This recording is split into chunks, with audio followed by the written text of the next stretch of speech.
बोलिए श्री भागवत भगवान की जय। सुखदेव जी महाराज की जय।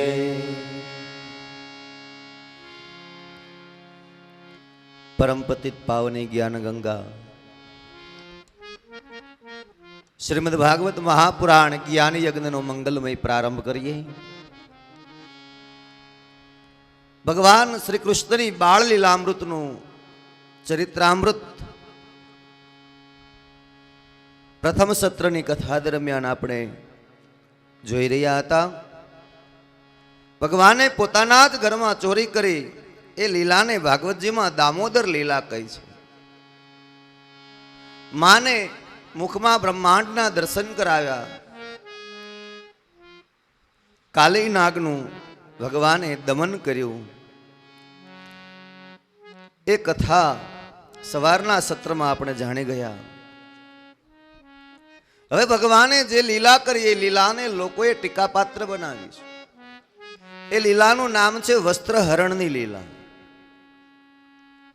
ભગવાને ગોપીઓના વસ્ત્ર ચોર્યા છે। જ્યારે કનૈયો યમુનાના કિનારેથી પસાર થતો હોય અને ગોપીઓને યમુનાના જળની અંદર સ્નાન કરતી જુએ એટલે કનૈયો કિનારા ઉપરથી ગોપીઓના વસ્ત્ર હતા એ લઈને કદમના ઝાડ ઉપર ચડી જાય છે। જ્યારે ગોપીઓ બહાર આવવાના પ્રયત્ન કરે વસ્ત્ર ગોતે પણ વસ્ત્ર મળે નહીં અને ઉપર કદમની ડાળ ઉપર જોયું તો કનૈયાએ વસ્ત્રોની પોટલી વાળી છે અને ડાળ ઉપર બેઠો છે। ગોપીઓએ કહ્યું કનૈયા વસ્ત્ર આપી દે ને। એટલે લાલાએ કહ્યું કે વસ્ત્ર જોઈતા હોય તો હું ક્યાં ના પાડું છું, લઈ જાઓ ને આવીને। ગોપીઓ કહે કે અમને શરમ આવે, અમે વસ્ત્ર વિહીન સ્નાન કરવા માટે જળમાં બેઠા હતા। અત્યાર સુધી તો કોઈ જોતું ન હતું પણ હવે અમને તું જોવે છે, માટે કનૈયા અમને શરમ આવે છે। કનૈયાએ કહ્યું કે જેવી રીતે તમે જળમાં સ્નાન કરવા ગયા એવી જ રીતે બહાર આવીને લઈ જાઓ। બોલે ત્યારે કોઈ હતું નહીં ને? કનૈયાએ કહ્યું કે ત્યારે કોઈ હતું નહીં પણ તમે માની લીધું કોઈ હતું નહીં, હું તો ત્યારે હતો જ, ક્યારેય પણ હતો ને અત્યારે પણ હું છું। હરિ વ્યાપક સર્વત્ર સમાના, પરમાત્મા બધી જગ્યાએ બધા જ સમયે વ્યાપ્ત હોય છે। માટે ગોપીઓ વસ્ત્ર લઈ જવા આવી પણ ગોપીઓ સમજી ગઈ કે કનૈયો આપણને પાઠ ભણાવવા માંગે છે। કનૈયા તું જેમ કહીશ એમ અમે કરીશું પણ અમને વસ્ત્રો આપી દે। કનૈયાએ કહ્યું કે ગોપીઓ મારી સાથે વચનથી બંધાવો કે આજ પછી ક્યારેય પણ વસ્ત્ર વગર સ્નાન કરવા જળમાં પ્રવેશ નહીં કરો। તમે જળ દેવતાનો અપરાધ કર્યો છે। ગોપીઓએ કહ્યું કે અમે વચન આપીએ છીએ કનૈયા, હવે પછી ક્યારેય અમે આવો જળ દેવતાનો અપરાધ નહીં કરીએ। બસ આ વચન કનૈયાએ ગોપીઓની પાસેથી લેવું છે એટલા માટે કનૈયાએ આ લીલા કરી। કૃષ્ણની લીલાને સમજવી બહુ કઠિન છે। આ એ કૃષ્ણ છે કે ક્યારેક કોઈ ગોપીઓના વસ્ત્ર ચોરે તો ક્યારેક સમય આવે તો દ્રૌપદીના ચીર પૂરે ખરો। આ એ કૃષ્ણ છે કે ક્યારેક કોઈકના ઘરમાંથી ચોરી કરે અને સમય આવે તો ક્યારેક પોતાના જ ઘરમાંથી ચોરી કરાવે ખરો। આ એ કૃષ્ણ છે કે ક્યારેક કોઈકનું હરણ કરે તો સમય આવે તો પોતાની જ બહેન સુભદ્રાનું હરણ પોતાના જ ઘરમાંથી કરાવે ખરો। આ એ કૃષ્ણ છે, એની લીલા ક્યારેય કોઈ સમજી ન શકે। કૃષ્ણની લીલાને સમજવી બહુ, બુદ્ધિના દરવાજા બંધ કરો તો જ કૃષ્ણની લીલા સમજાય, બાકી બુદ્ધિગમ્ય વાતો નથી કૃષ્ણની। અને એમાંય મારીને તમારી બુદ્ધિમાં ઉતરે એવી તો બિલકુલ નથી। હું ને તમે તો શાસ્ત્રોની વાતોમાં, ધર્મની વાતોમાં, પુરાણોની વાતોમાં કે આપણા વેદોની વાતોમાં વારંવાર શંકા કરવા વાળા છીએ। આપણને આ બધી વાતો ક્યાંથી સમજાય?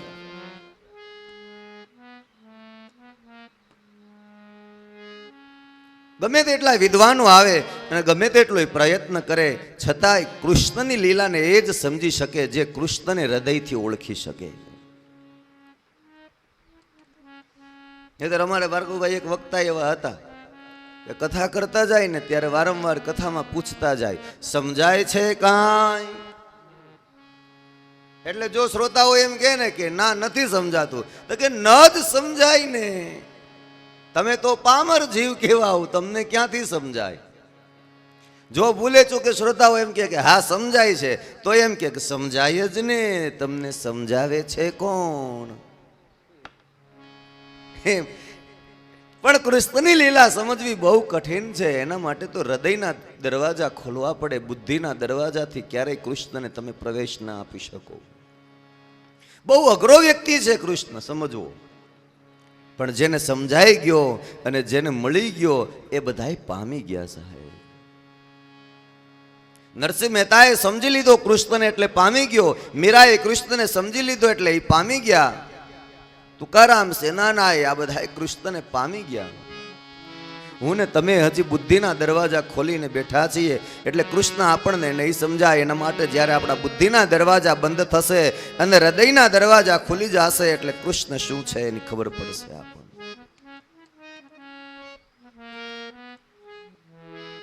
હરિવ્યાપક સર્વત્ર સમાના, બધી જ જગ્યાએ હરિવ્યાપ્ત છે.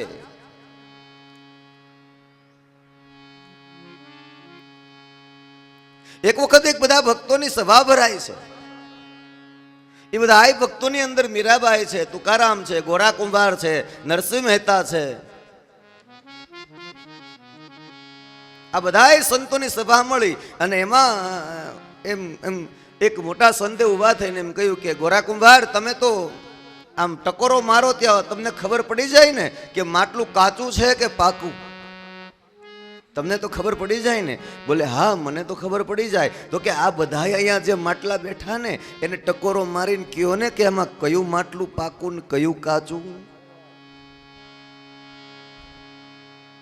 એટલે એક પછી એકના માથા ઉપર આમ ટકોરો મારતા જાય છે ગોરા કુંભાર. મીરાબાઈના માથા ઉપર આમ ટકો ટક પાકું માટલું છે કે નરસિંહ મહેતાના માથે ટકોરો માર્યો કે આ પાકું માટલું છે. સેનોનાય આવ્યા છે, આ બધા પાકા માટલા છે કે. અને એમાં ધીમે ધીમે નામદેવજી બેઠેલા, નામદેવજીના માથે આમ ટકોરો મારીને કીધું કે આ કાચું માટલું છે. હવે નામદેવજી એટલે કોઈ જેવી તેવી વ્યક્તિ, સાધારણ હસ્તી નહીં સાહેબ. નામદેવજી એટલે કોઈ સાધારણ હસ્તી નહીં. જેના હાથમાંથી સ્વયં કૃષ્ણ માખણ ખાઈ જતો એ પાત્ર હતું. કૃષ્ણની મૂર્તિ સામે હાથમાં માખણની વાટકી ધરે અને કે લે કૃષ્ણ માખણ ખાવા આવ, તો કાનુડો પ્રત્યક્ષ એના હાથમાંથી માખણ ખાઈ જતો. આ પાત્ર. વિદ્વતાએ પણ એટલી, પવિત્રતા પણ એવી અને પરમ ભક્ત પણ એવા. એટલે નામદેવજીને એમ થયું ઘરે રે હા ખોટું થઈ ગયું, મારામાં ક્યાં ખામી છે, ક્યાં મિસ્ટેક છે. જ્યારે કોઈ સમર્થ વ્યક્તિત્વ પરાકાષ્ઠાએ પરમ કક્ષાએ પહોંચેલો વ્યક્તિત્વ એમ કે હજી તારામાં ઘણું બધું ખૂટે છે, એટલે સમજવાનું કે કાંઈક તો હજી ખૂટે જ છે, કાંઈક તો હજી ખૂટે છે. એટલે કીધું કે ભાઈ હું પાકું માટલું છું કે કાચું માટલું છું બધી તમને કેમ ખબર પડી? બોલે એ તમને જવાબ મળશે, તમે જાઓ મહારાષ્ટ્રમાં એક સંત છે અને એ સંતનું નામ છે વિઠોબા ખીચે, એ તમને એનો જવાબ આપશે. અને નામદેવજી એની શોધ માટે નીકળી ગયા. એક પછી એક વન નગર પસાર કરતા કરતા ખબર પડ્યા કે એક જંગલમાં શંકરનું મંદિર છે ને એ શંકરના મંદિરે તમને આ વિઠોબા ખીચે મળે. નામદેવજી ત્યાં ગયા કે આ તો જવાબ મેળવી જ લેવો કે મારામાં ક્યાં ખામી છે. એટલે ત્યાં ગયા તો કોઈકને પૂછ્યું કે આ વિઠોબા ખીચે ક્યાં મળશે? એટલે કહ્યું કે હશે અંદર મંદિરમાં મહાદેવજીની સાથે વાતો કરતા હશે. તો અંદર મહાદેવના મંદિરમાં જઈને જોયું તો આ વિઠોબા ખીચે પોતાના બેય પગ શિવલિંગ ઉપર ચડાવીને આરામથી સૂતા છે. પોતાના બેય પગ શિવલિંગ ઉપર ચડાવી અને આરામથી શયન કરે છે, આરામ કરે છે. એટલે નામદેવજીને તો ગુસ્સો ચડી ગયો. ઓહો, આની પાસેથી મારે હું પાકો છું કે કાચો છું એનો જવાબ લેવાનો છે. આને તો ક્યાં કાંઈ ભાન જ પડે. આ તો મહાદેવ ઉપર પગ રાખીને સૂતા છે. એટલે અવાજ કરીને કીધું કરે આ મહાદેવની શિવલિંગ ઉપરથી પગ હટાવ. પણ વિઠોબાને કંઈ એમાં ફેર ન પડ્યો. એટલે થોડાક આગળ જઈને નજીક જઈને કીધું કે અરે તને સંભળાય છે કે નહીં? આ મહાદેવની શિવલિંગ ઉપર આમ પગ રાખીને આમાં મને તારી પાસેથી શું જ્ઞાન મળશે? એટલે વિઠોબાએ કીધું કે તને બહુ તકલીફ પડતી હોય, મેં મહાદેવની લિંગ ઉપર પગ મૂક્યા છે, એમાં તને બહુ તકલીફ પડતી હોય તો તું મારા પગ ઉપાડીને એક બાજુ મૂકી દે, મારી પાસે એવો સમય નથી. તને તકલીફ પડતી હોય તો મારા પગ ઉપાડીને એક બાજુ મૂકી દે ને, તને વાંધો હોય તો. એટલે નામદેવજી થી રહેવાયું નહીં, એટલે બે પગ ઉપાડી અને બાજુમાં મૂકી દીધા. જ્યાં પગ મૂક્યા ત્યાં નીચે બીજું શિવલિંગ પ્રગટ થયું. ત્યાંથી ઉપાડીને ત્રીજી જગ્યાએ તો ત્યાં ત્રીજું શિવલિંગ પ્રગટ થયું. જ્યાં વિઠોબાને લઈ જાય ને એના પગ મૂકે ત્યાં શિવલિંગ પ્રગટ થાય. ત્યારે નામદેવજી એના ચરણની અંદર ઢળી પડ્યા કે આ રહસ્ય મને સમજાવો. બોલે એ સમજાવવા માટે તો તારે ત્યાંથી અહીંયા આવવું પડ્યું કે બસ દરેક જગ્યાએ હરિ વ્યાપ્ત હોય છે. જ્યાં પગ મૂકો ને ત્યાં પરમાત્માનો વાસ હોય છે. આ તમને હજી નથી. તમને કૃષ્ણની મૂર્તિમાં જ કૃષ્ણ દેખાય છે, પણ જ્યાં નજર કરો ત્યાં કૃષ્ણ દેખાય ને ત્યારે તમે પાકું માટલું ગણાવો. જ્યાં નજર કરો ત્યાં, જ્યાં જ્યાં નજર મારી ઠરે, યાદી ભરી ત્યાં આપની. સૃષ્ટિમાં માત્ર તું મળે એવી દ્રષ્ટિ મારે કરવી છે. એ દ્રષ્ટિ જ્યારે કેળવાઈ જાય ત્યારે કૃષ્ણ મળે. નરસિંહ મહેતો જ્યાં હરિભજન કરે ત્યાં એને કૃષ્ણને ત્યાં જવું પડતું, ત્યાં એને આવવું પડતું, ત્યાં પ્રગટ થવું પડતું. ભર બજારની અંદર મહેતાજી ઘી લેવા માટે નીકળ્યા, હાથમાં ઘીની તપેલી અને ગોવિંદ ગોવિંદ ગોપાલ ગોપાલ કરે કૃષ્ણને ત્યાં આવવું પડ્યું. સાહેબ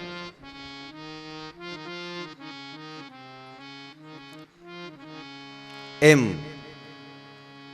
કૃષ્ણ જ્યાં દેખાય એ પાકું માટલું છે. સાહેબ એમ કૃષ્ણએ ગોપીઓને આ પાઠ ભણાવ્યો છે કે બધી જ જગ્યાએ હું તો વ્યાપ્ત હોઉં છું, પણ તમે એવું માનો છો કે અહીંયા કૃષ્ણ નહોતો. પણ ગોપીઓની એ વખતે ભગવાનની ઉંમર 6 વર્ષની છે. 6.5 વર્ષની ઉંમરમાં ભગવાને ગોપીઓના વસ્ત્ર ચોર્યા. એનામાં વિકાર બુદ્ધિ હોય નહીં.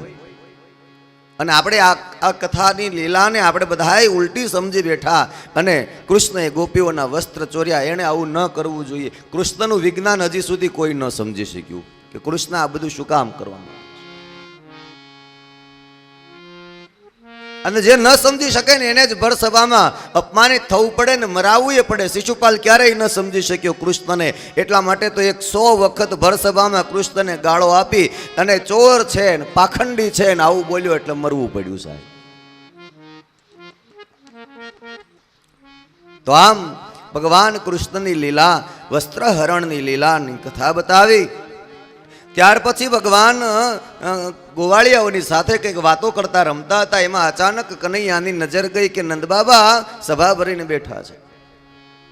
અને આવીને નંદબાબાને પૂછ્યું કનૈયાએ કે બાબા શું ચર્ચા ચાલે છે? બોલે આપણે એક યજ્ઞ કરવાનો છે. કેવો યજ્ઞ? બોલે ઇન્દ્ર મહારાજનો યજ્ઞ કરવાનો છે. બોલે ઇન્દ્ર મહારાજનો યજ્ઞ શું કામ કરવાનો? બોલે દર વર્ષે ઇન્દ્ર મહારાજ આપણને વરસાદ આપે એટલે ઇન્દ્રનો યજ્ઞ કરીએ છીએ. આપણી રક્ષા કરે છે ઇન્દ્ર. કનૈયાએ કહ્યું કે બાબા ઇન્દ્ર આપણી રક્ષા નથી કરતો, રક્ષા તો આ ગોવર્ધન પર્વત આપણી કરે છે. બધા વડીલોએ વિરોધ કર્યો કે આપણી પરંપરા છે, દર વર્ષે આપણે ઇન્દ્રનો જ યજ્ઞ કરીએ છીએ. એટલે કનૈયાએ કીધું કે આ વર્ષે પરંપરામાં ફેરફાર કરો ને.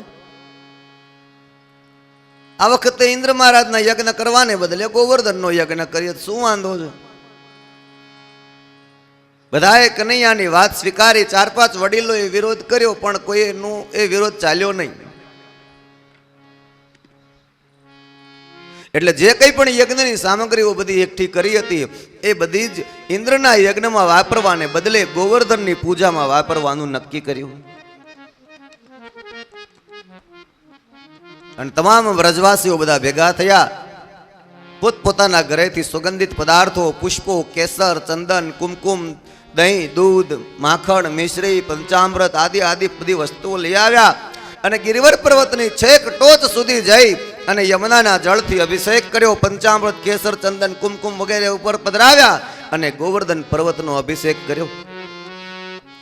બીજી બાજુ ઇન્દ્રલોકમાં ઇન્દ્ર મહારાજને ખબર પડી કે આ વખતે વ્રજની અંદર મારો યજ્ઞ થયો નથી.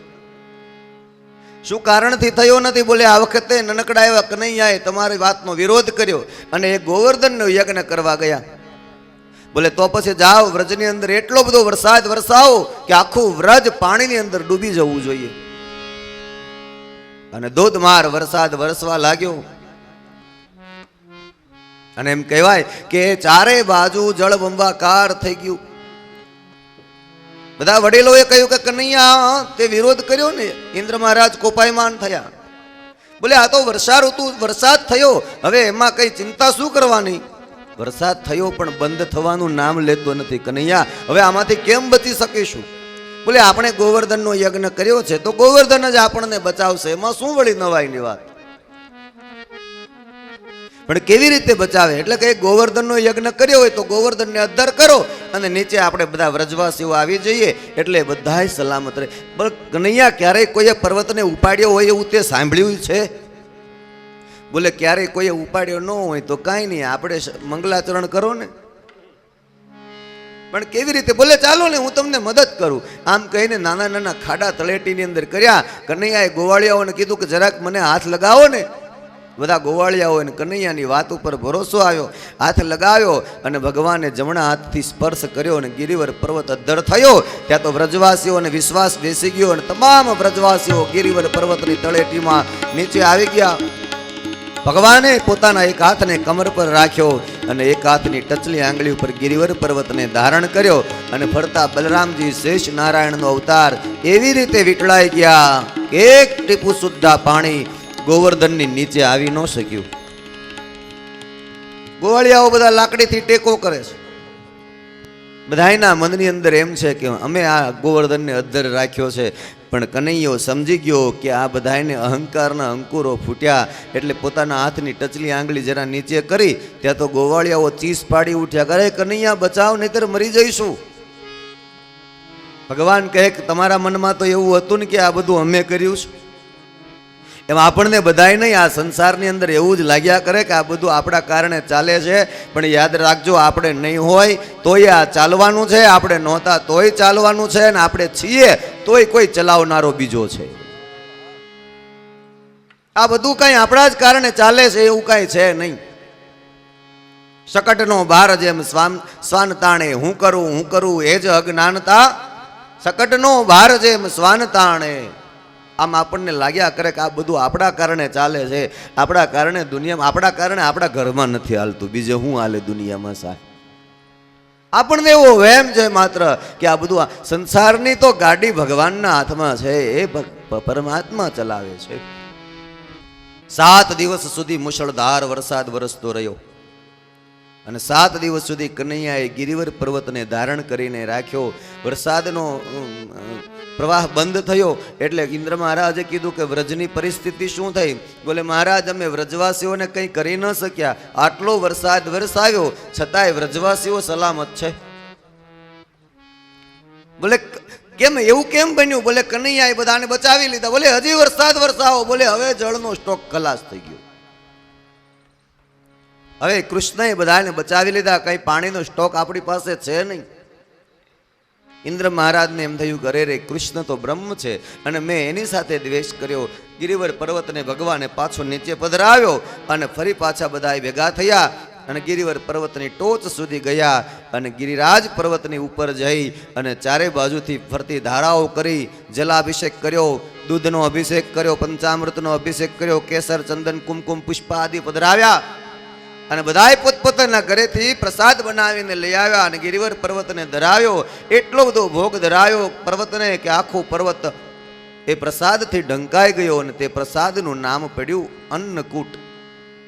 જેને આપણે 56 ભોગ કહીએ એ પ્રસાદ ગિરિવર પર્વતને અર્પણ કરવામાં આવ્યો અને સૌ ગિરિવર પર્વતની તળેટી ફરતા પરિક્રમા કરવા લાગ્યા. ભગવાને ગોવર્ધનની પૂજા કરી, ગોવર્ધનથી વ્રજવાસીઓને બચાવ્યા, ગિરિરાજને ધારણ કર્યો. તેથી ભગવાન ગોવર્ધનનાથ થયા છે. બોલીએ શ્રી ગોવર્ધનનાથ કી જય, ગિરિરાજ ધરણ કી જય. ઇન્દ્ર મહારાજનો યજ્ઞ, ગોવર્ધનનો યજ્ઞ સંપન્ન થયો. વર્ષા ઋતુનું જલ પડ્યું છે, ચારે બાજુ ધરતીમાંથી મીઠી સુગંધ આવવા લાગી. ઇન્દ્ર મહારાજ આવીને કૃષ્ણ પાસે ક્ષમા માંગી ગયા કે કૃષ્ણ અમને ક્ષમા કરજે, તારી અમે કસોટી કરવી. કૃષ્ણએ ઇન્દ્રને સાંત્વના આપી અને વિદાય કર્યા. અને સૌ ગોપીઓ ગોવાળિયાઓ એકબીજાની અંદર અંદર વાતો કરવા લાગ્યા. એક ગોવાળે કહ્યું કે હોય ન હોય આ કૃષ્ણ નંદબાબાનો કે યશોદાનો દીકરો નથી. કારણ કે ખૂબ નાનો હતો ત્યારે પેલી પૂતના જેવી રાક્ષસેને મારી, શકટાસુર, તૃણાવર્ત, વત્સાસુર, બકાસુર આ બધા રાક્ષસોને મારી નાખ્યા. એટલું જ નહીં, જુઓ ને 7 દિવસ સુધી આ ગોવર્ધનની તળેટીને અધર કરી અને આપણને બધાને સલામત રાખ્યા. આ બાળક કંઈ સાધારણ ન હોય. એક ગોવાળે કહ્યું કે મને તો એવી જ શંકા છે કે નંદબાબા અને યશોદાજી આ કનૈયાને કોઈકને ત્યાંથી ચોરીને લાવ્યા છે. બીજો ગોવાળ કહે વાત તો સાચી છે, નહીતર નંદબાબા ગોરા, યશોદાજી પણ ગોરા અને આ કનૈયો કાળો કેમ હોય? એ કેવી રીતે નંદબાબાને જઈને પૂછીએ તો? એટલે ગોવાળિયાઓ બધા ભેગા મળી અને નંદબાબાને પૂછવા માટે આવે. નંદબાબાને ઘેરી વળ્યા. ગોવાળિયાઓએ પૂછ્યું, બાબા એક પ્રશ્ન છે. શું? બોલે, બાબા તમે ગોરા, માં યશોદાજી ગોરા અને કનૈયો કેમ કાળો? નંદબાબા કહે કે હવે એ તમને જવાબ કેવી રીતે આપી શકું. ત્યાં કનૈયો સાંભળી ગયો એટલે દોડતો આવ્યો. બાબા શું છે? બોલે આ બધા ગોવાળિયાઓ જો ને આવો પ્રશ્ન કરે છે. એટલે કનૈયાએ કીધું કે બાબા એ બધું હું સંભાળી લઈશ, તમે તમારે જાઓ. એટલે ગોવાળિયાઓ અને કૃષ્ણએ કીધું કે હું કેમ કાળો એ તમારે જાણવું છે? બોલે હા. બોલે એમાં એવું થયું, મારો જન્મ થયો ને ત્યારે અંધારિયું હતું. કૃષ્ણ પક્ષમાં હું જન્મ્યો અને જન્મ મારો અડધી રાતે થયો. એટલે એ જન્મતા વેત જ અંધારું મને ચોટી ગયું, હજી અંધારું ઉખડતું નથી, એટલે હું કાળો છું. એટલે ગોવાળિયાઓએ કીધું કે કંઈ આવો તે જવાબ. બોલે તો કંઈ આવો તે પ્રશ્ન પૂછાય? બાબા ગોરા, માં ગોરી અને હું કાળો, તે કાળો છું, એમાં તમારે શું તકલીફ છે? આમ ગોપી ગોવાળિયાઓને સમજાવીને કનૈયાએ વિદાય કર્યા છે. આમ કરતા કરતા સમય વીતવા લાગ્યો ને એક પછી એક દિવસો કનૈયાના દિવ્ય લીલામૃતની સાથે પસાર થતા જાય. અને આમ કરતા કરતા એક દિવસ શરદ પૂર્ણિમાની રાત્રિ આવી. શરદ પૂર્ણિમાની રાત્રિએ કનૈયો યમુનાના કિનારે આવ્યો, બાંસુરી બજાવી. એવી ટેર દીધી કે તમામ ગોપીઓએ બાંસુરીનો નાદ સાંભળ્યો. અને એ બાંસુરીનો નાદ સાંભળતા જ્યાં કૃષ્ણએ બાંસુરીનો નાદ કર્યો છે ત્યાં આવીને ઊભી રહી ગઈ કે કૃષ્ણ કેટલું સુંદર વાતાવરણ છે, 16 કળાએ ચંદ્ર ખીલ્યો છે. અને એવું દૈદીપ્યમાન વાતાવરણમાં આકાશમાં ઝગમગાટ કરતા તારલાઓ પૃથ્વી ઉપર યમુનાના જળની અંદર દેખાય છે. તો એવું લાગે છે કે કોઈકે રંગમંચ ઉપર મોતી વેર્યા છે. યમુનાનું જળ ખળબળાટ કરે છે તો એવું લાગે છે કે કોઈક ગીતો ગાય છે. આ યમુનાની કિનારે કદમના વૃક્ષોની ડાળીઓ ઝૂલે છે તેવું લાગે છે કે વીંઝણો ડોળે છે. અને આ વાતાવરણમાં જો કૃષ્ણ તું મારી સાથે રાસ રમે તો અમને પરમ આનંદની અનુભૂતિ થાય કૃષ્ણ. અને એ શરદ પૂર્ણિમાની રાત્રિએ ભગવાને ગોપીઓની સાથે રાસ લીલા રમી. પણ રાસ રમતા રમતા ગોપીઓને અહંકાર થયો કે અમારી સાથે કૃષ્ણ રાસ રમે છે. એટલે એ અહંકાર જોઈ અને કૃષ્ણ ક્યાંક છુપાઈને ચાલ્યા ગયા. હવે ગોપીઓને અભિમાન થયું અને કૃષ્ણ અદ્રશ્ય થઈ ગયા. એટલે ચારે બાજુ વિરહની વ્યાકુળતાનો અનુભવ કરવા લાગી ગોપીઓ કે રે કૃષ્ણ ક્યાં ગયા? ભગવાન એમ કહે કે જેને જેને અભિમાન આવે છે ને એને બધાને આવી રીતે અદ્વૈત્ય છોડીને જ હું ચાલ્યો જાઉં છું. ભગવાનની ભજન કરતા કરતા, ભગવાનની ભક્તિ કરતા કરતા જેને અહંકારના અંકુરો ફૂટે, ભક્તિ અહંકાર વગરની હોવી જોઈએ. અહંકાર યુક્ત ભજન ભગવાનને ગમતું નથી. એટલે ભગવાન ક્યાંક અદ્રશ્ય થઈ ગયા, ભગવાન ચાલ્યા ગયા. ગોપીઓ એની શોધ કરવા લાગી, વિરહની વ્યાકુળતાનો અનુભવ કરતી વન વન ભટકવા લાગી કે હે કૃષ્ણ, આમ છોડીને જ જવું હતું તો પછી અમને પ્રેમ બંધનમાં બાંધી શું કામ લીધા? તારા વિરહમાં અમે મરી જઈએ તને તો ખબર છે કૃષ્ણ. અને મારવા જતા તો પછી વિયોગમાં શું કામ માર્યા? આ બધા રાક્ષસો જે અમને મારવા માટે જ આવ્યા હતા એનાથી મરી જવા દેવા હતા ને. પેલો કાલી નાગ અમને મારવા માટે જતો તો એનાથી મરી જવા દેવી હતી ને, શું કામ અમને બચાવી? હે કૃષ્ણ, આમ વિરહની વ્યાકુળતાનો અનુભવ કરતા કરતા ગોપીઓ ગીતો ગાતી ગાતી વન વન ફરે છે. જે ગીતો ગોપીઓએ વનની અંદર વિરહની વ્યાકુળતામાં ગાયું, ભાગવતજીમાં એને ગોપી ગીત નામ આપ્યું છે. લલિત રાગની અંદર આ ગીત ગવાયેલું છે કે જયતિ તેધિકં જન્મના વ્રજ શ્રયત ઇન્દિરા શશ્વદત્રહી દયિત દશ્યતા દિક્ષુતાવકા સ્ત્વયી ધૃતાસવ સ્ત્વામ વિચિન્વતે. હે કૃષ્ણ, તમારો જય હો. આમ અમને છોડીને ક્યાં ચાલ્યા ગયા? એક ગોપીએ કહ્યું કે તારા વિના અમે મરી જઈ, તારા વિના અમે મરી જઈ, આવું વારંવાર બોલ્યા કરે. ક્યારનો કૃષ્ણ ચાલ્યો ગયો તો મરતી તો નથી તું? વારંવાર આવું બોલ્યા કરે છો. એટલે ગોપીએ એને જવાબ આપ્યો કે હા કૃષ્ણ, વાત સાચી છે, તારા વગરની મરતી તો નથી, પણ નથી મરતી ને એની પાછળ પણ એક કારણ છે કે તવ કથામૃતમ તપ્ત જીવનમ કવિભિરીડિતમ કલ્મષાપહમ શ્રવણ મંગલમ શ્રીમદાતતમ ભુવિ ગૃણંતિ તે ભૂરિદા જન. તવ કથામૃતમ, તારી કથા ઈ અમૃત છે અને અમે મરવાની તૈયારીમાં જોઈએ ત્યાં તારી કથા યાદ આવી જાય. અને અમૃતનો સ્વભાવ છે કે મરવા તો દે નહીં, તારી કથા અમને મરવા દેતી નથી કૃષ્ણ. માટે હે કૃષ્ણ, જલ્દી પાછો આવ. આમ કનૈયાની શોધ કરતા કરતા વનમાં ગઈ તો એક ગોપીએ કહ્યું કે જો જો અહીંયા કનૈયાના પગલા છે. બીજી ગોપી કહે કે કનૈયો એકલો નથી, કોઈક બીજી ગોપીના પગલા હોય એવું લાગે. બોલે કોણ હશે? બોલે કોણ હોય? પેલી વૃષભાનું દુલારી રાધા હશે, એને લઈને ક્યાંક ચાલ્યો ગયો હશે. એ પગલાની શોધ કરતા કરતા ગોપીઓ એની પાછળ ગઈ તો ત્યાંથી ગોપીના પગલા એટલે રાધાના પગલા દેખાતા બંધ થયા. કૃષ્ણના એકલાના જ પગલા દેખાય છે. એટલે બીજી ગોપીએ કહ્યું કે જો જો અહીંયાથી પેલી રાધા થાકી ગઈ હશે ને તો કનૈયાએ એને ખભે બેસાડી હશે યા તો તેડી લીધી હશે. એટલે કૃષ્ણના એકલાના જ પગલા છે બનેલું, પણ એવું ત્યાંથી રાધાને થાક લાગ્યો એટલે કનૈયાએ એને ખભે બેસાડી અને થોડાક આગળ ગયા તો રાધાને પણ અહંકારના અંકુરો થયા અને કહે છે કે જોયું ને, બધી જ ગોપીઓને છોડીને કનૈયો એકલો મને લઈને ચાલ્યો. એટલે ભગવાન સમજી ગયા કે આને અભિમાનના અંકુરો મંડ્યા જ ફૂટવા.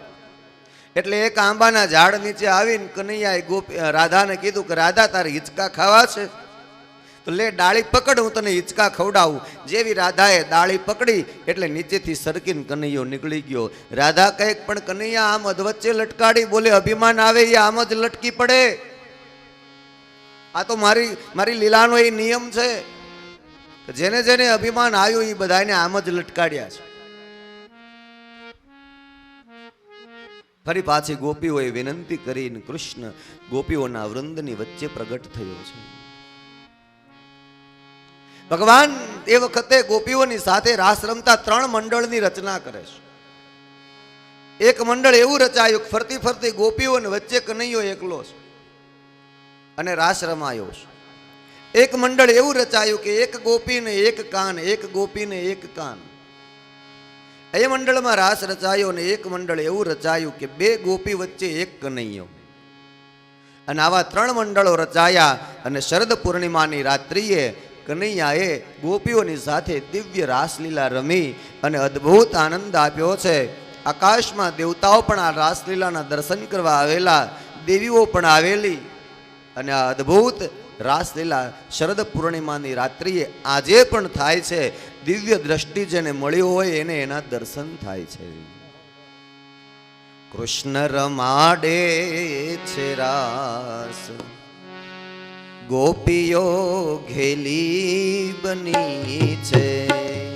કૃષ્ણ રમાડે છે રાસ, ગોપીઓ ઘેલી બની છે. કૃષ્ણ રમાડે છે રાસ, ગોપીઓ ઘેલી બની છે. કૃષ્ણ રમાડે છે રાસ, ગોપીઓ ઘેલી બની છે.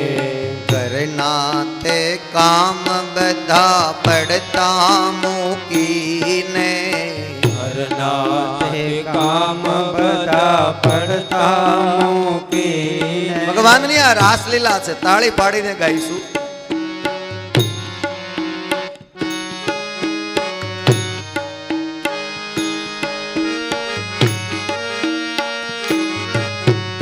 ઘરના તે કામ બધા પડતા મૂકીને, ઘરના તે કામ કાજ પડતા મેલીને. સાંભળ્યો મેં બાંસુરીનો નાદ, ગોપીઓ ગેલી બની છે. સાંભળ્યો મેં બંસરીનો નાદ, ગોપીઓ ગેલી બની છે. કૃષ્ણ રમાડે છે રાસ, ગોપીઓ ગેલી બની છે. કૃષ્ણ રમાડે છે રાસ, ગોપીઓ ગેલી બની છે.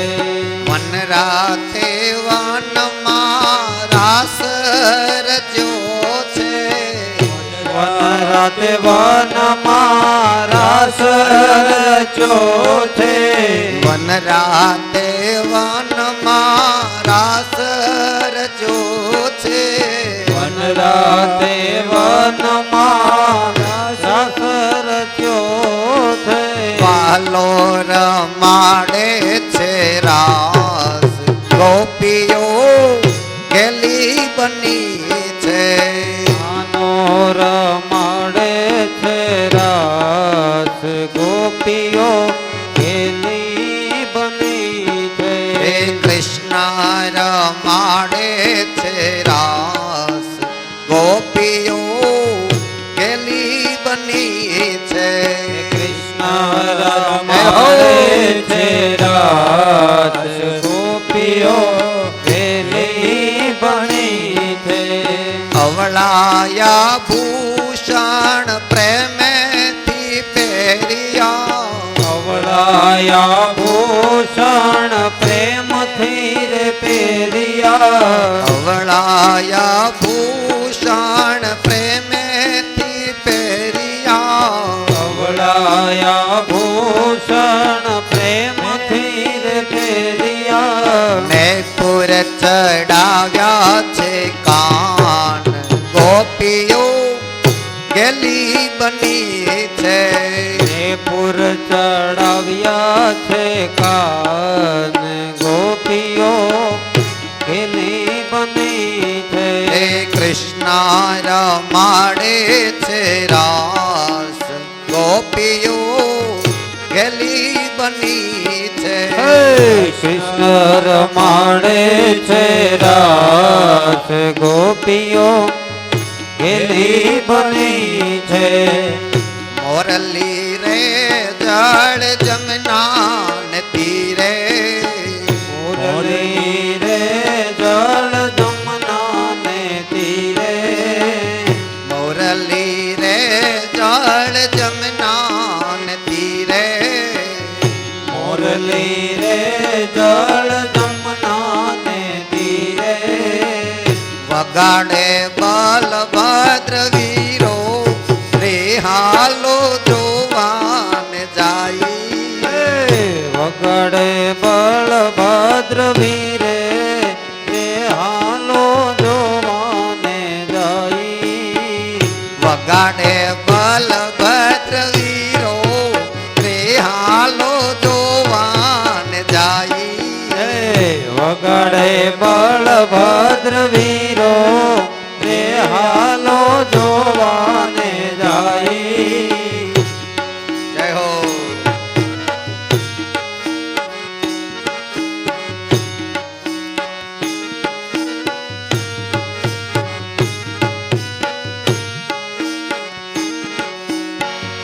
પેટ ભરીને લીધો વાસનો રે કટકો, ભરીને લીધો વાસનો રે કટકો. પેટ ભરીને લીધો વાસનો રે કટકો, ભરીને લીધો વાસ કેરો કટકો. એની વાલે બાંસુરી બનાવી રે હાલો જોવાને જાય. એની વાલ વાસળી બનાવી રે હાલો જોવાને જાય. મોરલી રે જળ જમના ને તીરે, મુરલી રે જલ જમના ને તીરે. વગાડે બલભદ્ર વીરો રે હાલો જોવાને જાય. એ વગાડે બળભદ્ર વીરો રે હાલો જોવાને જાય. જય હો.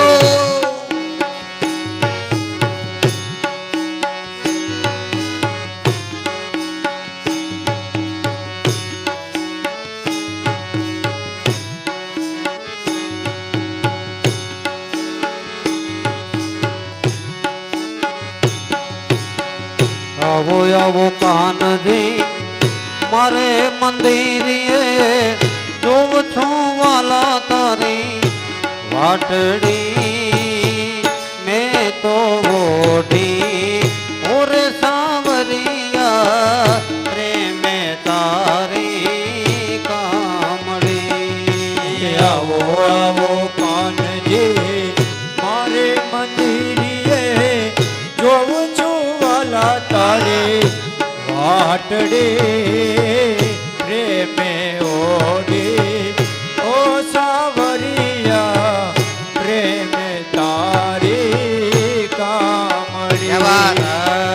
આસો પાલવના રૂડા તોરણ બંધાવો વાલા તોરણ બંધાવો. આસો પાલવના રૂડા તોરણ બંધાવું વાલા તોરણ બંધાવું. આસો પાલવના વાલા તોરણ બંધાવો વાલા તોરણ બંધાવો. આસો પાલવના વાલા તોરણ બંધાવું વાલા તોરણ બંધાવું. મેં આંગણિયામાં પાડી મેં તો રંગ બેરંગી ભાતડી. મેં તો ઓઢી ઓરે સાવરિયા પ્રેમે તારી કામડી. આવો આવો કાનજી મારે મંદિરે જોઉં છું વાલા તારે વાટડે. પ્રેમે મેં તો ઓરે સાવરિયા પ્રેમે તારી કામડી.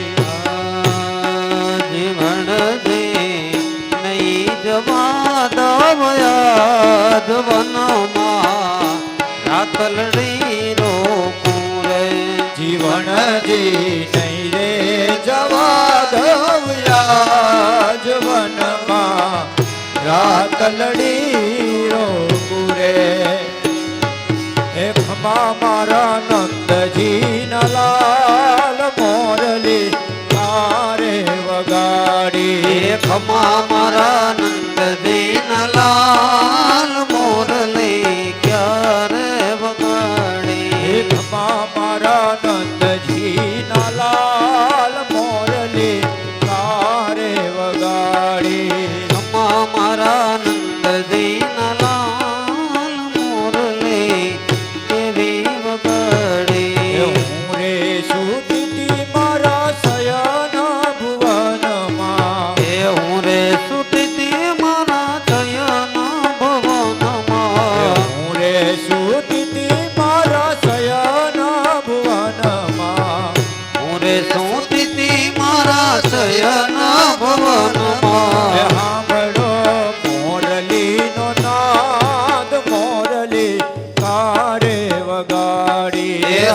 સાંભળ્યો મેં મોરલીનો નાદ મોરલી ક્યારે વગાડી ખમા મારા નંદજીના લાલ મોરલી ક્યારે વગાડી એ ખમા મારા નંદજીના લાલ મોરલી ક્યારે વગાડી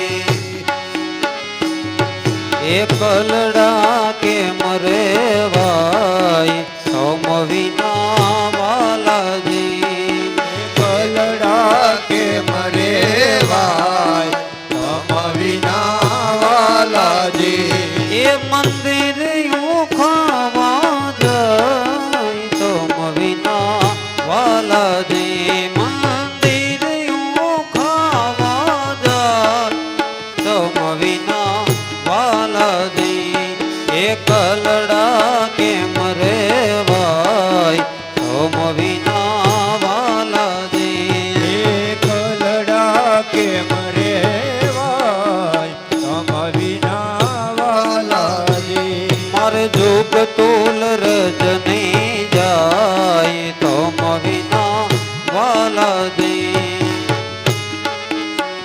એ મારે હાથે ન આવે કાંઈ તમ વિના વાલાજી મારે હાથે ન આવે કાંઈ તમ વિના વાલાજી એ કલડા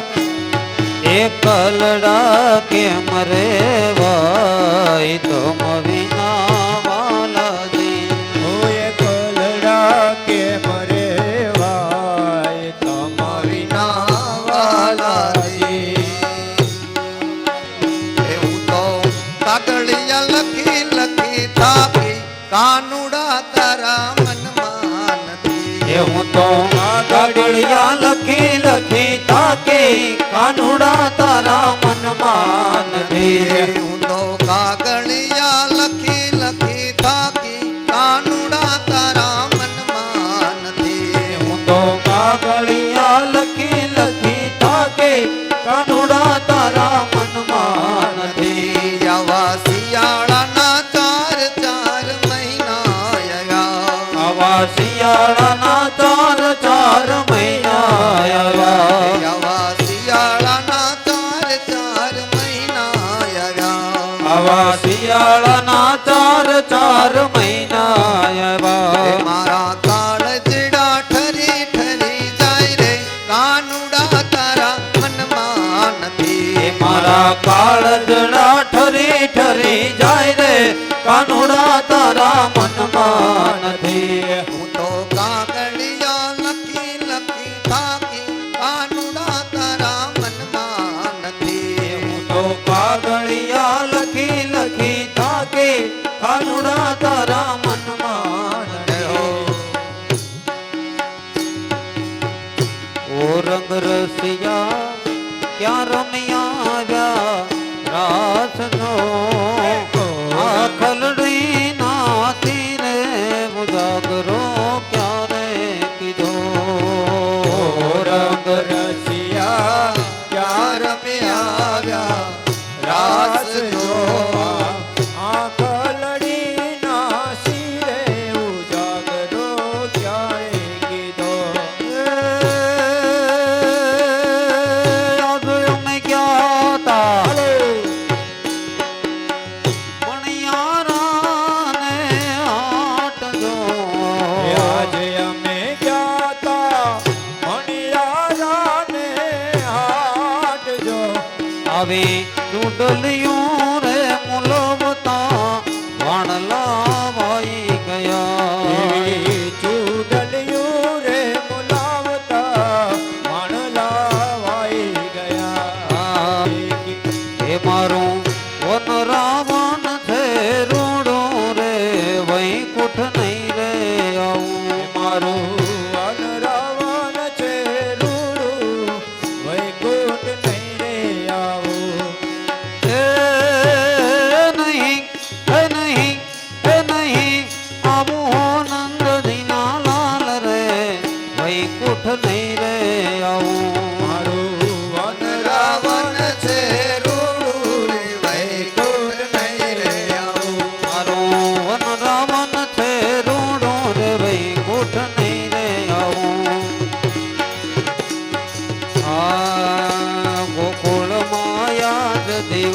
દિવાળી હરે ગોકુળ માયા જ દિવાળી પ્રગટ થયા વનમાળી રે પ્રગટ થયા વનમાળી ગોકુળમાં પ્રગટ થયા થયા વનમાળી રે પ્રગટ થયા વનમાળી ગોકુળમાં હરે ઘેરે ઘેરથી ગોપીઓ આવે અરે ઘેરે ઘેરેથી ગોપીઓ આવે હરે મન ગમતા સાજ સજાવે અરે મન ગમતા સાજ સજાવે કનોડાને રમાડે રે લાલાને રમાડે ગોકુળમાં મારે ગોકુળ માયા જ દિવાળી પ્રગટ થયા વનમાળી રે પ્રગટ થયા વનમાળી ગોકુળમાં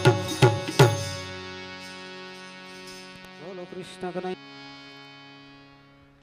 ભગવાને વહેલી પરોઢ બ્રહ્મ મુહૂર્ત સુધી રાસ રચાયો છે. જે રાસલીલાને નિહાળતા નિહાળતા નરસિંહ મહેતાને ભાન રહ્યું નથી અને હાથમાં રહેલી મશાલ પણ સળગી ગઈ તોય એને ખબર રહી નથી. એટલું જ નહીં, હાથ પણ સળગી ગયો તોય નરસૈયાને ખબર નહોતી. આ એ જ રાસલીલા છે જે રાસલીલાની અંદર બ્રહ્માણી પણ આવેલા, લક્ષ્મીજી પણ આવેલા અને રુદ્રાણી પણ આવેલા. જગદંબાઓ પણ આ રાસલીલાની અંદર કનૈયાની સાથે રાસ રમવા માટે આવે છે.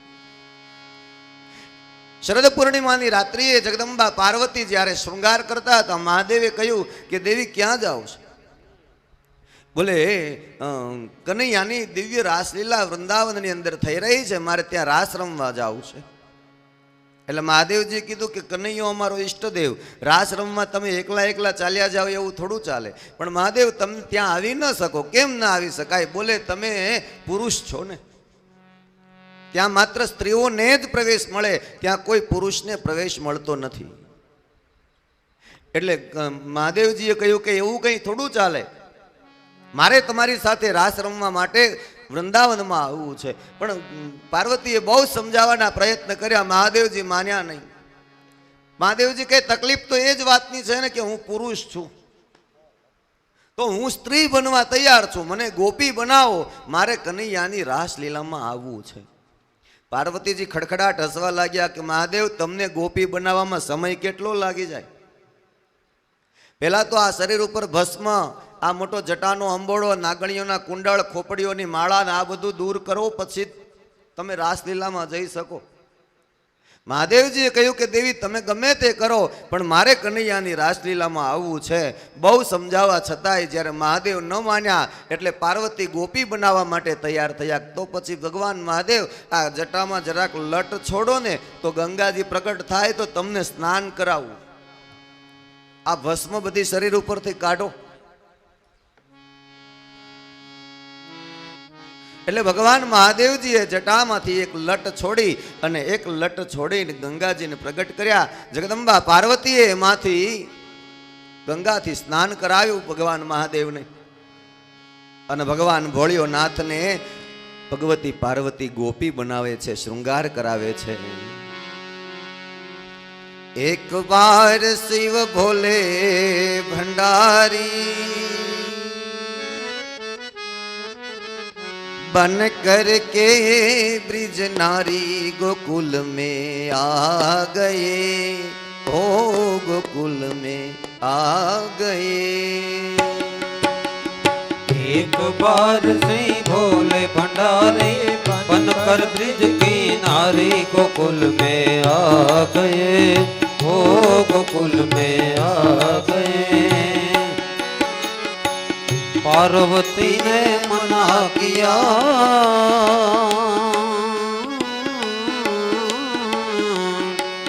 पार्वती ने मना किया पर ना माने त्रिपुरारी गोकुल में आ गए, वो गोकुल में आ गए.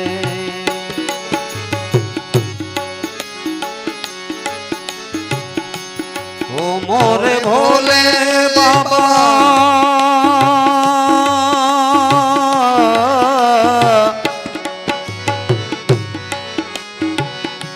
कैसे ले जाऊं तुम्हें रास में,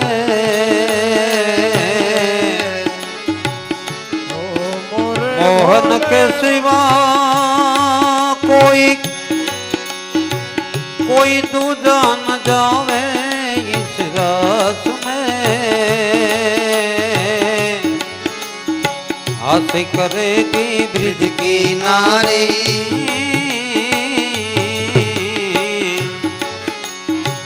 हाथी करेगी ब्रिज की नारी।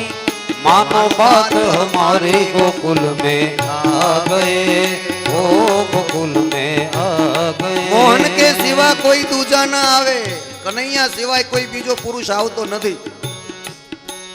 ભગવાન ભોળિયોનાથ કહે કે હું ગોપી બનવા તૈયાર છું, જો પુરુષને પ્રવેશ ન મળતો હોય તો સ્ત્રી બનાવો. અને એવા ગોપી બનાવવા લાગ્યા ભગવતી પાર્વતી ભોળિયાનાથને કે જોજો પછી ત્યાં ક્યાંક વ્રજનારી તમને ઓળખી જાય અને તમારી હાંસી ઉડાવે તો પછી મને કહેતા નહીં. નાથ પણ ભાન ભૂલ્યા. એ કથા સુખદેવજી મહારાજે પરીક્ષિત રાજાને વર્ણવી એને 5 અધ્યાયમાં વર્ણન કર્યું છે. એટલે એને રાસ પંચાધ્યાયની કથા કહે છે. બ્રહ્મ મુહૂર્તનો સમય, વહેલી પરોઢનો સમય થયો ત્યાં સુધી રાસ રમાયા. ગોપીઓને સમજાવીને કનૈયો વિદાય કરે. ગોપીઓ કહે કે કનૈયા અમે વિદાય તો થઈએ પણ એક વચન આપ કે હવે પછી શરદ પૂર્ણિમાની રાત્રિએ તું અમારી સાથે રાસ રમવા માટે અહીંયા આવીશ. આજે પણ કૃષ્ણ આવે જ છે ત્યાં, આજે પણ રાસ રમાય પણ છે, પરંતુ મને તમને એવા દિવ્ય ચક્ષુઓ મળ્યા નથી એટલે આપણે એને ઓળખી શકતા નથી. આવી રીતે આ રાસલીલાની કથાનો પ્રસંગ આપણે વર્ણવ્યો. આવતીકાલની કથા સવારે બરાબર 9 વાગે પ્રારંભ થશે. આવતીકાલે કથાનો 6થો દિવસ છે અને એમાં રૂકમણી વિવાહનો પ્રસંગ આપણે ધામધૂમથી ઉજવીશું. દરરોજની જેમ આજની કથાનો પણ એક પ્રશ્ન કે ઘણી વખત આપણને મનમાં એવા સંશયો થતા હોય કે એક જ સમયે 2 બાળકોનો જન્મ થયો હોય તો એક રાજા થાય ને એક ભિખારી થાય. ચોઘડિયું સરખું હોય, ગ્રહમાન બધા સરખા હોય, નક્ષત્ર સરખા હોય, નક્ષત્રના ચરણ પણ સરખા હોય, એ જ સમય હોય, એ જ ગામ હોય, એ જ નગર હોય, એ જ જિલ્લો, એ જ તાલુકો અને 2 બાળકો એક સમયે જન્મે તો બેયના ભવિષ્ય, બેયના જીવન જુદા જુદા કેમ? એક રાજા થયો તો બીજો રાજા થવો જોઈએ ને. શું આ મોદી સાહેબનો જન્મ થયો તે દિવસે કદાચ કોઈ બીજાનો જન્મ નહીં થયો હોય, એ જ તારીખ, એ જ સમય, એ જ ચોઘડિયું, એ જ ટાઈમ બધું નહીં હોય તો એ પોતે વડાપ્રધાન થયા ને બીજા ક્યાંક એ જ ટાઈમે જન્મેલા ક્યાંય ભિખારી રખડતા હશે. આવું શું કામ હશે? તો એક રાજાએ એક સભાની અંદર આવો પ્રશ્ન પૂછેલો અને વિદ્વાનોને મત બતાવ્યો અને એ વિદ્વાનોને કહ્યું કે મને જણાવવો જોઈએ કે એક જ સમયે જન્મેલાનું ભવિષ્ય જુદું જુદું કેમ હોય, જીવન જુદું જુદું કેમ હોય. માની લો, રાજાએ ઉપાય દાખલો આપ્યો કે માની લો કે મારો જે સમયે જન્મ થયો એ જ સમયે બીજા ઘણાયનો જન્મ થયો હશે, એ જ દિવસે, એ જ સમયે, તો બધાયનો જન્મ એ સમયે થયો હોય તો બધાય રાજા કેમ ન બન્યા? એ વળી કોઈ ભિખારી પણ થયો હશે. એટલે એક બ્રાહ્મણ વિદ્વાને ઊભા થઈ અને રાજાને જણાવ્યું કે રાજન, આનો જવાબ તમારે જોઈતો હોય તો એક પહાડી ઉપર એક મહાત્માજી છે, એ મહાત્મા તમને એનો જવાબ આપશે. એટલે રાજાએ કીધું કંઈ વાંધો નહીં, હું એમની પાસે જવાબ લેવા જઈશ. રાજા ઘોડા પર સવાર થયો અને રાજા એ મહાત્માની શોધ કરતા કરતા પહાડી ઉપર ચડવા લાગ્યો. ખૂબ દૂર દૂર સુધી ગયો એટલે પેલા મહાત્મા એને મળ્યા. એટલે રાજાએ પ્રશ્ન પૂછ્યો કે મહારાજ, હું તમને પ્રશ્ન કરવા આવ્યો છું, તમને જાણો છો ને? કે મહારાજ, એક જ સમયે જન્મેલા 2 બાળકો હોય, બેયનું જીવન જુદું જુદું કેમ હોય? એક રાજા થાય ને એક ભિખારી, એવું કેમ બને? એટલે પેલા મહાત્માની સામે જોયું તો એ મહાત્મા સળગતા દેતવા ખાય છે, ધગધગતા અંગારા ખાઈ રહ્યા છે. એટલે રાજાએ કીધું કે આ તો અંગારા ખાય છે. એટલે મહાત્માએ કીધું કે રાજા, તારા પ્રશ્નોનો જવાબ આપવાનો સમય મારી પાસે નથી, અહીંયાથી થોડેક દૂર જા, એક જંગલ આવશે, એ જંગલની અંદર એક બીજા મહાત્મા છે, તને જવાબ આપશે, જા. એટલે પેલો રાજા ત્યાંથી આગળ ગયો. એ પહાડીની ચટ્ટાનો બધી પસાર કરતા કરતા એક જંગલ આવ્યું. જંગલની અંદર ખૂબ આમ દૂર દૂર સુધી ચાલ્યો ગયો તો બીજા એક મહાત્મા મળ્યા અને એ મહાત્માને રાજા પ્રશ્ન કરવા જાય તો એ મહાત્મા તો માંસ ખાય છે. રાજાએ પ્રશ્ન કર્યો કે મહારાજ, હું તમને પ્રશ્ન પૂછવા આવ્યો છું કે એક જ સમયે જન્મેલા 2 બાળકો, બેયના જીવન કેમ જુદા હોય? એક રાજા ને એક ભિખારી આવું કેમ? તો પેલો માંસ ખાતો માણસ કહે છે કે રાજન, તારા પ્રશ્નનો જવાબ આપવાનો મારી પાસે સમય નથી, મને નિરાતે માંસ ખાવા દે. અને તારે જવાબ જોઈતો હોય તો અહીંથી એક થોડેક દૂર જઈશ એટલે નાનું એવું ગામ આવશે. એ ગામમાં હમણાં એક તાજું જન્મવાનું બાળકની તૈયારી છે. એ બાળકનો જન્મ થાય એટલે તું એને પૂછી લેજે, પણ યાદ રાખ, એ બાળકને જન્મ થાય પછી જાજો સમય જીવવાનો નથી. એ મરી જાય એ પહેલા તું પહોંચી જા અને એને પૂછ એટલે તને જવાબ મળશે. એટલે પેલો રાજા એકદમ ઉતાવળા પગલે પેલો બાળક જન્મે પછી મરી જાય એ પહેલા હું પહોંચી જાઉં. નગરની અંદર પ્રવેશ કર્યો, તપાસ કરી કે અત્યારે તાજો જન્મેલું કોઈ જગ્યાએ બાળક. બોલે હા. એ ઘરની શોધ કરતા કરતા રાજા ત્યાં પહોંચ્યો અને કહ્યું કે તમારે ઘેર અત્યારે બાળકનો જન્મ થયો છે? બોલે હા. એ બાળકને બહાર લાવો, મારે એને પ્રશ્ન કરવા છે. રાજા એ બાળકને પ્રશ્ન પૂછ્યો કે બાળક, મને બતાવ કે એક જ સમયે જન્મેલા બે બાળકોમાં એક રાજા બને તો એક ભિખારી આવું કેમ? બેના સમય એક હોય, તારીખ એક હોય, દિવસ એક હોય, અને છતાંય બેના જીવન ચરિત્ર જુદા કેમ હોય? એટલે પેલા બાળકે કીધું કે મહારાજ, તમારા આ પ્રશ્નનો જવાબ આપવાનો જાજો સમય મારી પાસે નથી, પણ એક વાત તમને જણાવી દઉં કે ગયા જન્મની અંદર મહારાજ હું, તમે અને તમને આની પહેલા બે મહાત્માઓ મળ્યા ને, એ ચારે ચાર ભાઈઓ હતા. ચારેય રાજકુમારો હતા ને આપણે વનમાં મૃગયા રમવા માટે ગયા. ધોમધકતો તાપ વરસતો તો આપણને ચારેયને ભૂખ લાગી. ખોરાકની શોધમાં આપણે આમથી તેમ ફર્યા તો એક લોટની પોટલી મળી આપણને. એ લોટની પોટલી મળી તો એમ થયું કે હાસ હવે પેટ ભરાશે, એટલે એ લોટની પોટલીમાં પાણી વગેરે નાખીને બાટી બનાવી આપણે ચૂલો તૈયાર કરીને. એ જંગલમાં આપણે ચારેય રાજકુમારોએ બાટી બનાવી અને ચારેય આપણે રાજકુમારો એક એક ઝાડવાની નીચે એ બાટી ખાવા માટે બેઠા. બરાબર એ બાટી આપણે ખાવાની શરૂઆત કરીને ત્યાં એ વખતે ત્યાંથી એક કોઈ વટે માર્ગુ ભિખારી નીકળ્યો અને પેલા ભાઈની પાસે આવીને કહ્યું કે મને ખાવાનું આપો. એટલે એણે એમ કીધું કે તને હું ખાવાનું આપી દઉં તો હું શું દેતવા ખાવ? એટલે પેલો મળ્યો એ દેતવા ખાતો તો એને બાટી ન આપી. એને કીધું કે હું શું દેતવા ખાવ? એટલે ઉપરથી કદાચ અવાજ નીકળ્યો હશે તથાસ્તુ. બીજાની પાસે ગયા, એણે કીધું કે મને બાટી આપો, ભૂખ લાગી છે. તો એને જવાબ આપ્યો કે તને બાટી આપી દઉં તો હું શું માંસ ખાવ? એટલે કદાચ ઉપરથી જવાબ મળ્યો હશે તથાસ્તુ. અને મહારાજ મારી પાસે આવ્યા ત્યારે મને એણે કીધું કે બાટી આપો ને મને ભૂખ લાગી છે. ત્યારે મેં એને જવાબ આપ્યો હતો કે તને આ બાટી આપી દઉં તો હું શું ભૂખે મરી જાઉં? હવે જન્મ થયો ને ભૂખ્યો જ મરી જવાનો છું, હમણાં જ મારું આયુષ્ય પૂરું થઈ જશે. અને રાજન, તમે એ વખતે બહુ દયાળુ હતા, તમારી પાસે આવ્યા, તમારા ભાગની બાટી પહેલાંને આપી દીધી, એટલે તમે રાજસિંહાસન પામી ગયા અને અમે બધા દેતવાન માંસ ખાતા ભૂખે મર્યા. બસ કર્મના બંધનો જેવા હોય છે એવા એને બીજા પરમપદ પ્રાપ્ત થાય છે. મહારાજ, એક જ સમયે જન્મેલા હોય પણ પૂર્વના જન્મની અંદર કેવા કેવા એને કર્મ કર્યા છે. જો સારા કર્મ કર્યા હશે તો તમારી જેમ ઊંચા રાજાના પદને પામી જઈશું, બાકીના નબળા કર્મ હશે તો અમારી જેમ ભૂખે મરવાના વારા આવશે. એક જ સમયે જન્મેલા હોય પણ છતાંય જો સારા કર્મ કર્યા હશે તો ઊંચા પરમપદને પામી શકીશું. નબળા કર્મ હશે તો ખબર નહીં કેવી પરિસ્થિતિ આપણી થશે. એમ જો આવતા જન્મે આપણે સારા પરમપદને કંઈક પામવું હોય તો આ જન્મે કંઈક સારું કામ કરીને જવું જોઈએ. નહીતર ગયા આવતા જન્મે પછી કાં તો માંસ ખાવું પડે, કાં તો દેતવા ખાવા પડે, કાં તો ભીખ માગવી પડે ને કાં તો ભૂખે મરવાના વારા આવે. એના કરતાં જ્યારે સમય આવે ત્યારે ચારે હાથે લૂંટાવી અને ભગવાનને પ્યારા બનીને જીવન પસાર કરી લઈએ. આઈએ ભગવાનને થાળ અર્પણ કરીને આરતી તરફ જઈએ.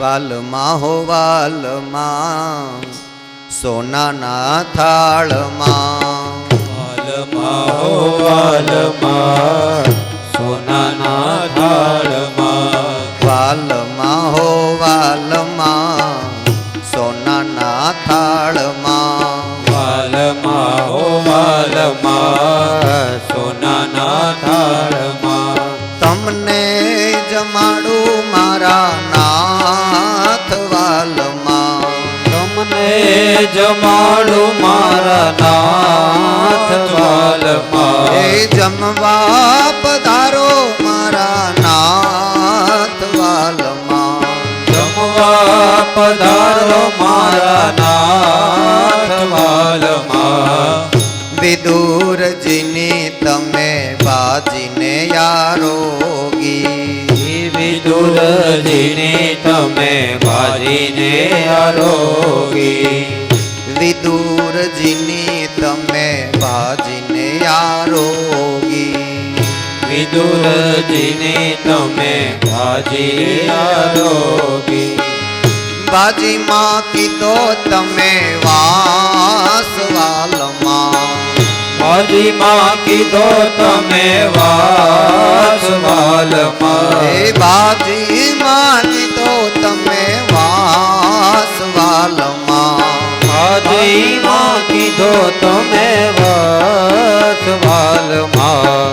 શબરી બાઈના કોરને આરોગ્યા સબરી બાયના મોર રે આરોગ્યા સબરી બાઈના કોરને આરોગ્યા હે સબરી બાયના મોર ને આરોગ્યા બોરમાં કીધો તમે વાસવાલમાં મોરમાં કીધો તમે વાસવાલમાં એ બોરમાં કીધો તમે વાસવાલમાં મોરમાં કીધો તમે વાસવાલમાં જમના જળની જારી ભરી લાવો જમના જળ નહીં જારી ભરી લાવો જમના જળની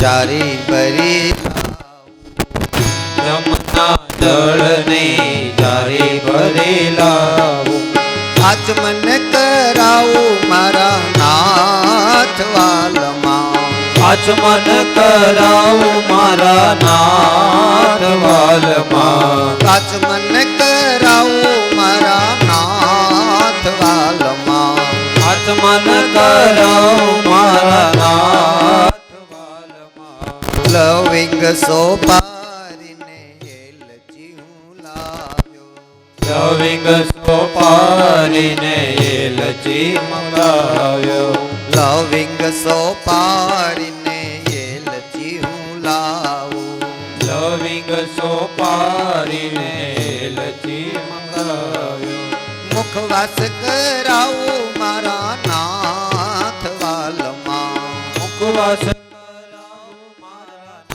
નાથ વાલમાં મુખવાસ કરાવું મારા નાથ વાલમાં મુખવાસ કરાવું મારા નાથ વાલમાં ભક્ત મંડળની વિનંતી સુણીને ભક્ત મંડળની વિનંતી સુણીને ભક્ત મંડળની વિનંતી સુણીને ભક્ત મંડળની વિનંતી સુણીને વેલેરા પધારો મારા નાથ વાલમાં વેલેરા પધારો મારા નાથ વાલમાં વેલેરા પધારો મારા નાથ વાલમાં વેલેરા પધારો મારા નાથ વાલમાં વાલમાં હો વાલમાં સોનાના થાળમાં હે વાલમાં હો વાલમાં સોનાના થાળમાં સોનાના થાળમાં સોનાના થાળમાં સોનાના થાળમાં સોનાના થાળ આરતી માટે આવી જાઓ.